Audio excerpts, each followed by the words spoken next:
Bismillahirrahmanirrahim. Assalamualaikum warahmatullahi wabarakatuh. Perkenalkan, nama saya Muhammad Fajar Maulana dengan NIM 220901501070, Fakultas Ekonomi dan Bisnis, jurusan Akuntansi S1 kelas E.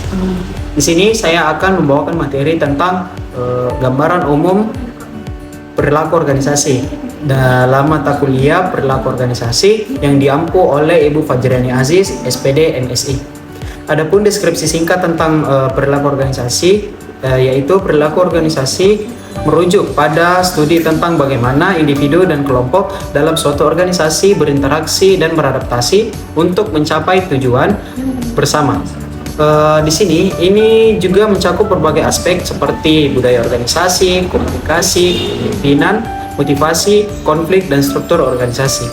Adapun juga analisis perilaku organisasi yang membantu dalam memahami dinamika yang mempengaruhi kinerja dan efektivitas suatu organisasi.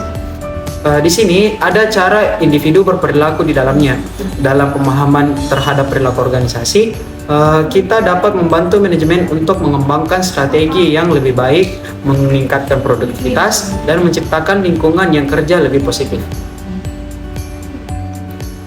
Baik, kita langsung saja ke materi yang pertama tentang bagaimana apa itu definisi perilaku organisasi serta ruang lingkup organisasi. Kata organisasi berasal dari bahasa Yunani yaitu organon yang artinya alat atau instrumen. Pada awalnya, organisasi hanyalah dipandang sebagai tool atau alat mekanis yang digunakan untuk membantu mencapai tujuan. Dalam Kamus Besar Bahasa Indonesia atau KBBI, organisasi adalah suatu kesatuan atau susunan yang terdiri atas orang-orang dalam perkumpulan untuk mencapai tujuan bersama. Contohnya seperti sekelompok yang bekerja sama, layaknya asosiasi lingkungan, amal serikat pekerja, atau perusahaan. Pada dasarnya juga, ruang lingkup organisasi adalah suatu integrasi dari tiga konsep, ataupun studi perilaku yang terdiri dari perilaku individu, perilaku antar individu, dan juga perilaku kelompok.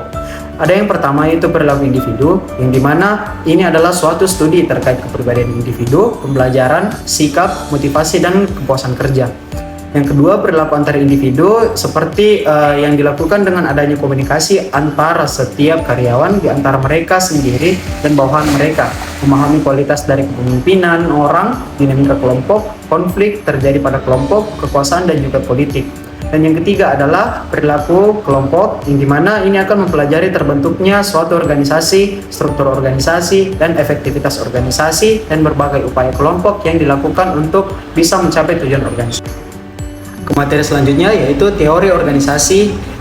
Di sini yang ada sekarang ini merupakan hasil dari sebuah proses evolusi. Berbagai teori yang ada sekarang ini setelah diperkenalkan, dievaluasi, dan diperbaharui dari waktu ke waktu, di mana teori-teori tersebut tentang organisasi mencerminkan keterbatasan teori-teori terdahulu.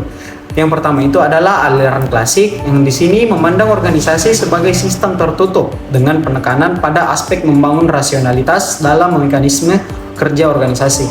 Tujuannya yaitu menyusun organisasi yang efisien dengan cara membangun organisasi di atas 4 pilar utama. Yang kedua adalah aliran perilaku memandang organisasi sebagai wadah hubungan antar manusia atau human relation. Di sini menaruh perhatian kita cukup tinggi pada dinamika kelompok, peranan kinerja motivasi, kepemimpinan, dan hubungan antar manusia. Organisasi banyak memahami perilaku para anggotanya untuk mencapai efektivitas organisasi. Dan yang ketiga adalah aliran sistem organisasi dipandang sebagai sebuah sistem kombinasi dari berbagai sumber daya yang terdiri dari komponen-komponen yang dapat bekerja sendiri-sendiri tetapi saling terintegrasi dalam rangka pencapaian tujuan organisasi.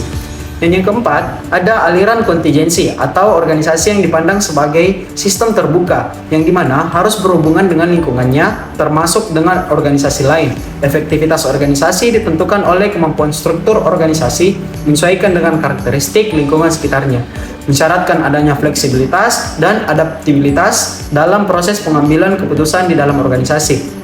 Di sini ada terbagi menjadi dua materi. Yang pertama adalah fase teori, yang itu adalah tradisional, sebuah sistem yang tertutup atau closed system, yang artinya suatu sistem yang berdiri sendiri yang dapat dipengaruhi oleh lingkungan. Tujuan utama dari fase teori ini adalah menyusun organisasi yang paling efisien dan mencari pedomannya. Yang kedua adalah fase teori modern, yang dimana di sini sebuah sistem terbuka yang selalu dapat dipengaruhi oleh lingkungan. Tujuan fase teori modern adalah bagaimana organisasi dapat bertahan dalam lingkungan yang selalu berubah dan sering mengejutkan. Untuk materi yang terakhir tentang perilaku organisasi dan ilmu organisasi. Perilaku organisasi atau organizational behavior adalah sebuah bidang studi yang menginvestasikan pengaruh individu, kelompok, dan struktur terhadap perilaku dalam organisasi untuk bertujuan dalam pengetahuan demi peningkatan efektivitas organisasi. Perilaku organisasi juga berkaitan dengan bagaimana orang bertindak dan bereaksi dalam semua jenis organisasi. Dalam kehidupan organisasi, orang dipekerjakan, dididik, dan dilatih, diberi informasi, dilindungi, dan dikembangkan. Dengan kata lain, maka perilaku organisasi juga sebagai orang yang berperilaku di dalam suatu organisasi. Berdasarkan definisi tersebut, di atas dapat kita kemukakan beberapa karakteristik penting dari perilaku organisasi. Yang pertama adalah perilaku organisasi merupakan suatu bidang studi yang menyelidiki perilaku manusia dalam kerjasama organisasi yang didasarkan pada metode ilmiah atau scientific method.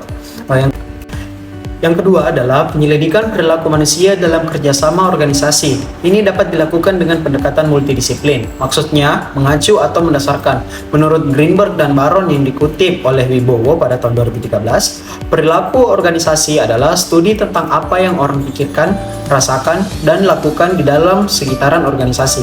Dan yang terakhir adalah pengetahuan perilaku organisasi dapat digunakan untuk memahami, memprediksi, dan mengelola perilaku manusia dalam kerjasama organisasi guna meningkatkan efektivitas organisasi dan kesejahteraan individu.